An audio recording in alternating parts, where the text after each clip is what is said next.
یہ chief justice صاحب اور ان کے ہم خیال بینچ کو کے لیے یہ پریس کانفرنس کی گئی ہے کہ ان کو یہ بات سمجھ آ جائے کہ فوج کیا سوچ رہی ہے. وہ کوئی ان لوگوں کو معاف کرنے کے لیے تیار نہیں ہے. جن افسران کو انہوں نے فوج سے نکالا ہے ان کے نام کیا ہیں؟ 4 اسٹار جنرل کی بیٹی وہ خدیجہ شاہ ہیں. پھر اقدامات کی بات کی جا رہی ہے. اگر عمران دار جرنیل نہیں رہ سکتے اس ملک فوج کے اندر تو عمران دار جج کیسے رہ سکتے ہیں؟ یہ عمر طاہر بندیال صاحب کو وارننگ تھی. فوج نے ریڈ لائن لگا دی ہے. منصور علی شاہ صاحب غلط کر رہے تھے. یہ چیف جسٹس صاحب سیاست کر رہے ہیں, ایک سیاسی جماعت کو بچانے کی کوشش کر رہے ہیں. آپ تو اس وقت صرف عمران خان کو جیل جانے سے بچانے کے لیے سن رہے ہیں. یہ جو دبئی میں ایک بڑی بیٹھک لگ رہی ہے, اس میں کیا اہم فیصلے ہوں گے؟ وہ نہ آصف زرداری کے ساتھ سیٹ ایڈجسٹمنٹ کریں گے, نہ کوئی انتخابی اتحاد بنائیں گے.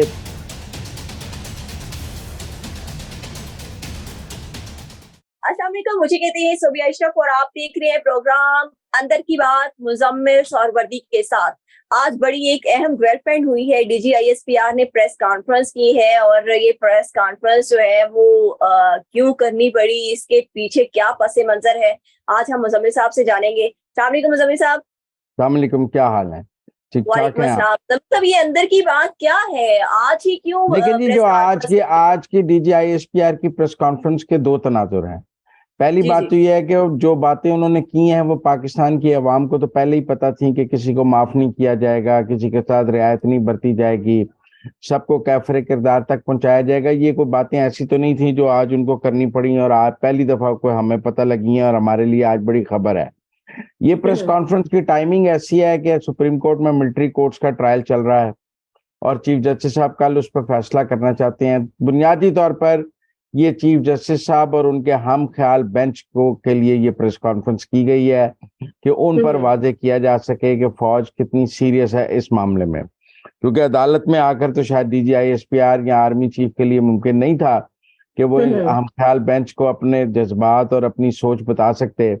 تو آج کی پریس کانفرنس چیف جسٹس عمر طاہر بندیال اور ان کا جو باقی بچا کھچا لٹا پٹا 6 رکنی بینچ ہے اس کے لیے تھی کہ ان کو یہ بات سمجھ آ جائے کہ فوج کیا سوچ رہی ہے. فوج نے اپنے ایک لیفٹیننٹ جنرل پر, 5 میجر جنرلز پر, 7 بریگیڈیئرز پر قربان کیے ہیں, تو اس کے بعد وہ کوئی ان لوگوں کو معاف کرنے کے لیے تیار نہیں ہے. جن افسران کو انہوں نے فوج سے نکالا ہے فوج نے, ان کے نام کیا ہیں؟ دیکھیں نام تو آج D G I S P R نے نہیں بتائے, اور جب آفیشلی نام نہیں بتائے گئے اور میں اور آپ سپیکولیشن کریں, سب کہہ رہے ہیں کور کمانڈر لاہور جو تھے 9 مئی والے دن لیفٹیننٹ جنرل سلمان, اور ان کا وہ ہیں کچھ 5 میجر جنرلز کی بات کی جا رہی ہے. ایک میجر جنرل کی بیگم کی بھی بات کی جا رہی ہے, سرونگ میجر جنرل کی, کہ ان پر بھی ہے. تو اشاروں میں تو بہت بات کی جا رہی ہے. پھر وہ کہہ رہے ہیں کہ 4 اسٹار جنرل کی بیٹی وہ خدیجہ شاہ ہیں. پھر اقدامات کی بات کی جا رہی ہے. تو فوج نے یہ میسج دیا ہے آج پاکستان کی عدلیہ کو کہ اگر ہم نے اپنے گھر کے اندر اتنا سخت احتساب کیا ہے تو آپ کا خیال ہے کہ ہم باقی سب کو معاف کر دیں گے, اور اگر آپ کوئی ایڈونچر کریں گے تو اس کے اپنے نقصانات اور اپنے ہوں گے. لوگ تو اس کو اس تناظر میں بھی لے رہے ہیں کہ یہ اگر فوج نے اپنے اندر سے عمران دار نہیں چھوڑے تو وہ عمران دار جج کیسے چھوڑیں گے. ان کا بھی احتساب کا وقت آ گیا ہے. اگر عمران دار جرنیل نہیں رہ سکتے اس ملک فوج کے اندر تو عمران دار جج کیسے رہ سکتے ہیں. تو میرے خیال میں یہ عمر طاہر بندیال صاحب کو وارننگ تھی, اور یہ وارننگ پریس کانفرنس تھی ان کے لیے کہ وہ جو کچھ کر رہے ہیں عدالت میں فوج اس کو کس نظر سے دیکھتی ہے. ایک تو میں اس کو اس نظر سے دیکھتا ہوں کہ انہوں نے جو ہے آج بہت واضح طور پر بندیال صاحب کو پیغام دیا ہے. اب کل صبح بندیال صاحب کے لیے بڑا مشکل ہوگا آ کر فوجی عدالتوں کو یکسر ختم کر دینا اور 9 مئی کے ملزمان کو بالکل کہنا کہ جی ان کے فوجی سے ٹرائل نہیں ہو سکتے, کیونکہ اگر وہ ایسا کریں گے تو وہ فوج کے ساتھ براہ راست مزاحمت اور لڑائی کی طرف آ رہے ہوں گے. پہلے ہی آج بندیال صاحب کہہ رہے تھے کہ جی ہم نے بڑا گریز کیا ہے, 14 مئی کو جو پنجاب کے انتخابات نہیں ہوئے اس کے اوپر کسی پہ توہین عدالت نہیں لگائی ہے, اور ہم مزاحمت سے خود کو جو ہے پرہیز کر رہے ہیں. تو اگر بندیال صاحب آپ مزاحمت سے پرہیز کر رہے ہیں تو پھر یہ ملٹری کورٹ والا جو آپ پٹیشن سن رہے ہیں اس میں کوئی ایسا ایڈونچر کرنے کے لیے فوج نے ریڈ لائن لگا دی ہے کہ بندیال صاحب اگر آپ نے کوئی اس ریڈ لائن سے آگے قدم رکھا تو پھر وہ فوج کی ریڈ لائن ہے. ملٹری کو ویسے بھی آج بینچ مزید ٹوٹ گیا ہے. دیکھیں منصور علی شاہ صاحب غلط کر رہے تھے, بینچ ٹوٹا نہیں ہے. دیکھیں منصور علی شاہ صاحب جو ایک پٹیشنر ہیں سابق چیف جسٹس جواد اس خواجہ، جن کی بھانجیوں کے بارے میں مبینہ طور پہ یہ کہا جا رہا ہے کہ وہ 9 مئی میں انوالو ہیں، ان کی ویڈیوز آ رہی ہیں، اور جواد اس خواجہ صاحب نے اپنی ان بھانجیوں کو بچانے کے لیے یہ پٹیشن کی ہے، اور جواد اس خواجہ اور منصور علی شاہ قریبی عزیز ہیں۔ دیکھیں، انصاف کا بنیادی اصول ہے کہ آپ اپنے قریبی عزیز رشتہ داروں دوستوں کے مقدمے نہیں سنتے۔ منصور علی شاہ صاحب اپنے رشتہ دار کا پر مظفر صاحب جس دن پہلے دن سماعت ہوئی تھی، منصور علی شاہ صاحب نے کہا تھا کہ یہ میرے فیملی کے ممبر نے یہ درخواست دی ہے، اور اگر آپ کسی کو اعتراض ہے تو میں بینچ کا حصہ نہیں بنتا۔ اگر کوئی اعتراض نہ بھی کرے تب بھی منصور علی شاہ کو یہ مقدمہ نہیں سننا چاہیے تھا۔ دیکھیں، یہ بات اعتراض کی تو ہے ہی نہیں، یہ ایک اصول کی بات ہے کہ انصاف کا اور پاکستان کا کوڈ آف کنڈکٹ ہے جوڈیشری کا کہ آپ نے اپنے بچوں کا، رشتہ داروں کا، عزیزوں کا، دوستوں کا کیس نہیں سننا۔ آپ انصاف نہیں کر سکتے جہاں آپ کی رشتہ داری اور دوستی آ گئی۔ جب افتخار چودھری نے ارسلان افتخار کا کیس سنا تھا تو تب نے سب نے اس پر بھی جو ہے وہ اعتراض اٹھایا تھا۔ اسی طرح آج منصور علی شاہ صاحب کی یہ دلیل نہایت ہی بوگس دلیل ہے کہ اگر کوئی اعتراض نہ کرے تو میں اپنے رشتہ دار کا کیس سن سکتا ہوں۔ بھائی، آپ پر کوئی اعتراض کرے یا نہ کرے، آپ رشتہ دار کا کیس نہیں سن سکتے۔ یہ انصاف کا اصول ہے۔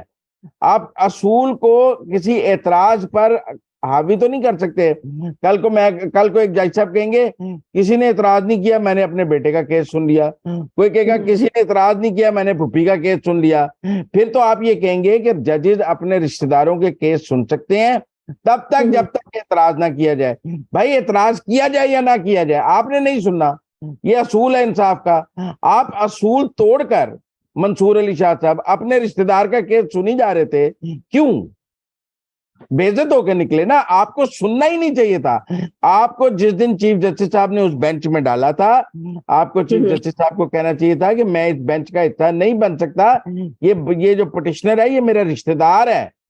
آپ اب بینچ کے پاس کیا راستہ رہ گیا ہے کہ وہ یا تو وڈرا کر دے اس کیس کو، یہاں سے ہی ختم کر دے، یا پھر وہ جو ہے فیصلہ سنا دے۔ کیا کریں گے؟ پہلے دن آپ کے ساتھ کہا تھا کہ یہ 14 مئی کے انتخابات والا حال ہے پنجاب والا، فیصلہ دیں گے تو مرتے ہیں، نہیں دیں گے تو مرتے ہیں۔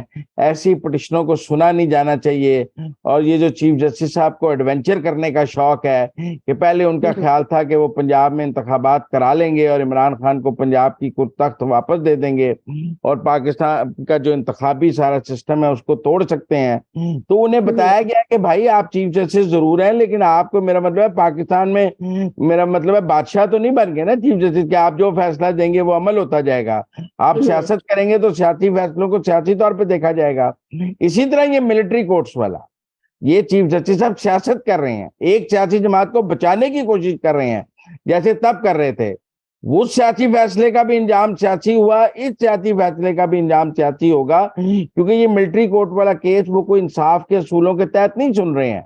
انصاف کے اصولوں کے تحت سننا ہے تو 2020 سے ان کے پاس ملٹری کورٹس کے خلاف درخواستیں پڑی ہیں، لوگ جیلوں میں سڑ رہے ہیں، انہوں نے حکم امتناعی دے کر ان کو جیلوں میں بند کیا ہوا ہے۔ پشاور ہائی کورٹ نے سزائیں ختم کی تھیں، سپریم کورٹ نے سزائیں پہ نہ بحال کی ہیں نہ کچھ ہے، ایک سٹے دے کے لوگوں کو جیل میں رکھا ہوا ہے۔ اگر آپ ملٹری کورٹس پر اتنے ہی سنجیدہ ہوتے، ہیومن رائٹس پہ اتنے سنجیدہ ہوتے، تو آپ وہ درخواستیں لگا کر ان ملزموں کی رہائی کی بات کرتے۔ لیکن آپ نے تو 3 سال سے ان ملزموں کا پتہ نہیں کیا، اور آج بھی ان درخواستوں کے ساتھ کوئی دریج کھٹک اور ان کی درخواستیں نہیں لگائی ہیں ساتھ جو جیلوں میں ہیں۔ آپ تو اس وقت صرف عمران خان کو جیل جانے سے بچانے کے لیے سن رہے ہیں، آپ کو باقی ملٹری کورٹ کے ملزمان سے کوئی تعلق نہیں ہے۔ تو اس لیے میں سمجھتا ہوں کہ سیاسی مقدمات کے سیاسی فیصلوں کے سیاسی نتائج اور ان کا انجام بھی سیاسی ہوگا۔ بہرحال D G I S P R نے آج بندیال صاحب پہ واضح کر دیا ہے کہ وہ اپنی حدود میں رہیں، اگر وہ حدود میں نہیں رہیں گے تو ان کے ساتھ بھی پھر وہ ریڈ لائن کراس کریں گے، اور وہی اصول ہوگا جو عمران خان کے ساتھ کیا ہے انہوں نے 9 مئی کے بعد، اور جو عمران خان کے سہولت کار بنیں گے ان کے ساتھ بھی۔ اگر انہوں نے فوج کے اندر سہولت کار نہیں چھوڑے تو آپ کے خیال ہے عدلیہ میں عمران خان کے سہولت کاروں کو چھوڑ دیں گے، وہ معاف کر دیں گے؟